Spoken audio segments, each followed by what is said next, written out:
Hey everyone, Espero here and welcome back to my channel.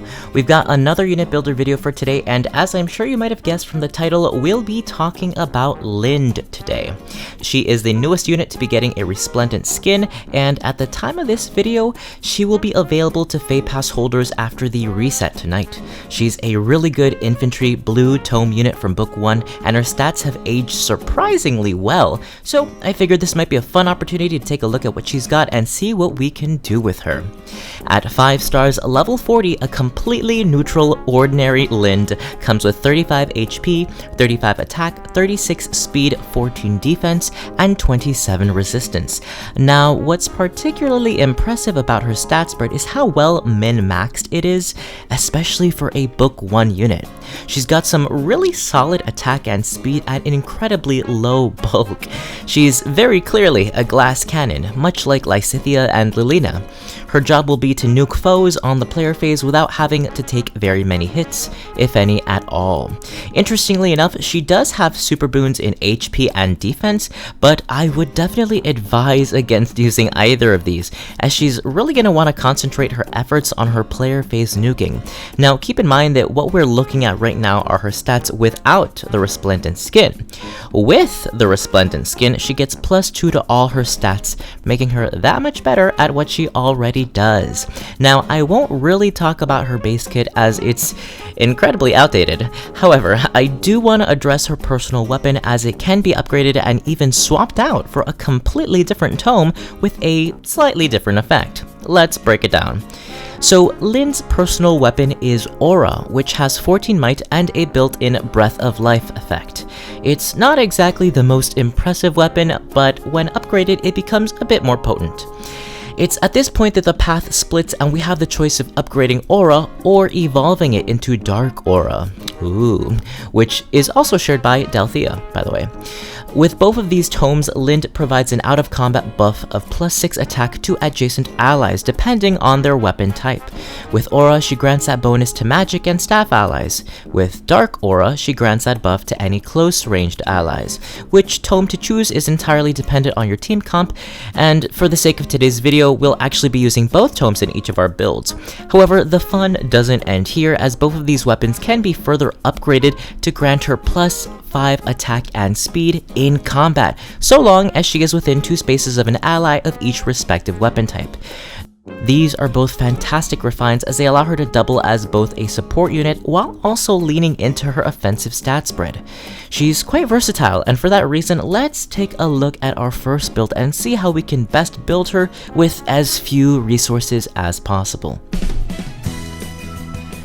So for our budget build, we're going to run with a speed boon, as we'll really want that extra speed to help her avoid being doubled. This build is particularly focused on making her a support unit, so we're going to want to be adjacent to allies in order to make the most of Aura's effect.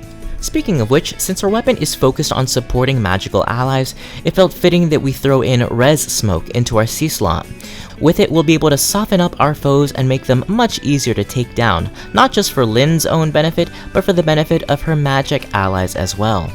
Moving on, since Aura's effect already provides +6 attack to our adjacent allies, I thought it might be useful to throw Speed and Res Link 3 into our B slot to provide some additional support. Anytime Linde uses or is a target of a movement skill like Reposition, both her and her ally gain +6 to their speed and resistance. This is an easy way to provide even more team support for her allies who might already be doing a lot of the heavy lifting on the team. Yes, Ophelia Arena Squads, I am looking at you. In her S slot, I decided to plug in a chill skill, as they're another easy way of providing a little extra support that each of her allies can benefit from. Which chill you choose is entirely up to you, but since we already have Res Smoke in our C slot, I'd recommend chill attack or even chill speed. And lastly, that brings us over to her A skill and her special. For her A slot, I decided to run with Life and Death 3, as it's a more budget-friendly alternative to Swift Sparrow. Linde's overall bulk is already so thin that she shouldn't be taking very much damage to begin with, so it should hardly make a difference. For that reason, a quick charging special like Glimmer might be your best bet, so that she's able to build it up quickly should you need it in a pinch. Alrighty, and that is it for our budget build. It's pretty simple and really just aims to support her magical allies as much as possible. However, let's move on to our next build, as we'll find that Linde can turn out to be quite a lethal threat with the right skills. So this next build is a high investment build that I actually found on Reddit. ReddJor is the person who originally shared it, and I was really impressed by it. So if you like it, feel free to go say hi and let them know. So, as a cornerstone for this build, we've got Flashing Blade 4, a skill that grants Linde an additional cooldown charge per attack so long as her speed is greater than the foe's. It also has the additional effect of dealing +5 damage per hit, which will essentially be +10 if you're successfully doubling the foe, which you should be if you're outspeeding them. It's a really fun skill, and in order to pull this off, we'll want to make sure Linde is clearly winning these speed checks. We are of course going to want to keep her boon in speed, but also throw in Swift Sparrow 2 into the S slot. With it, we're getting an additional +4 attack and speed on the player phase, bringing that speed up to 45. Next, we'll notice that they added Attack Speed Oath 3, which is a very expensive skill that grants Linde a visible bonus of +5 attack speed at the start of a turn so long as she has an ally directly adjacent to her. Unlike her weapon, it doesn't matter which type of ally she's got next to her, so long as she's not alone. With the additional +5 speed, this brings her speed up from 45 to 50. Speaking of which, for this build, they've decided to run with Dark Aura, preferring to include Linde in a team made up of melee units. And as we already know, Linde gains an additional +5 attack speed in combat so long as she's got a melee ally nearby, bringing that speed up to a formidable 55, which is pretty damn solid for an unmerged unit, not gonna lie. Also, keep in mind that because of Flashing Blade, she'll be building up her special very quickly, which is why we've got Ether in here. One of the best specials in the game, it allows for some high damage output while of course providing her with some additional self-sustain. She should be activating this skill very frequently. The only other skill we've yet to talk about here is Null Follow-Up, which admittedly I very rarely see used.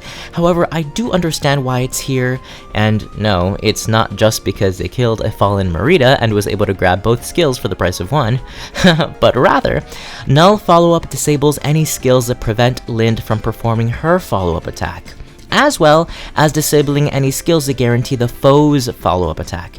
This includes skills like Armored Fighter skills, Quick Riposte, and a myriad of weapons that now include this effect. I can definitely see its value as Linde's build is reliant on her doubling her foes, and because of her low bulk, she definitely depends on outspeeding her foes in order to reduce how many hits she has to take. So this skill is mostly preventative, but still incredibly handy for her to have. However, if you're not really living for Null Follow-Up 3, I would probably suggest a lull skill, like lull attack resistance, or even lull res speed as two solid alternatives. Anyway, that completes build number 2. Not gonna lie, Flashing Blade 4 isn't my first choice for a lot of units, but I completely understand why they selected it for this build, and it works surprisingly well with Linde. She's got so much nuking potential, and this build, albeit unique, does a really good job of addressing that. Again, shout out to ReddJor on Reddit. You can definitely find their +10 Linde with this exact same build on there. The only difference is that they chose a boon in attack, and I opted for a boon in speed since I'm working with unmerged stats. Anyway, here are what Linde's neutral stats look like when fully merged up. Do keep in mind that the stats shown here, as well as the stats used in both of our builds today, take into account the +2 points she gets from her Resplendent skin. Needless to say, her attack and speed only get better from here, making her a much better nuke and even salvaging some of her bulk. Overall, she's looking like a fantastic unit to +10 should anyone be lucky enough to grab those merges. Alright, and that wraps things up for today's video. I hope you were able to get something out of it. If so, please leave a like or comment down below, or better yet, subscribe to the channel if you haven't already. I post a new video each week and try to share whatever insight or experience I have with Fire Emblem heroes. We've also got a fantastic little Discord server that you're all more than welcome to join. The invite link is in the description below. What did you guys think of Resplendent Linde? Do you like her new art? Do you plan to build her? As much as I've enjoyed having the FEH Pass, I'm actually gonna be canceling mine later today. No offense to Linde, but I'll renew it later once we get another Resplendent unit that actually catches my eyes. Maybe Resplendent Lisa, or Odin, or Matthew. Who knows? Anyway, thanks again for watching, everyone. Until next time, happy saving, happy summoning, and take care.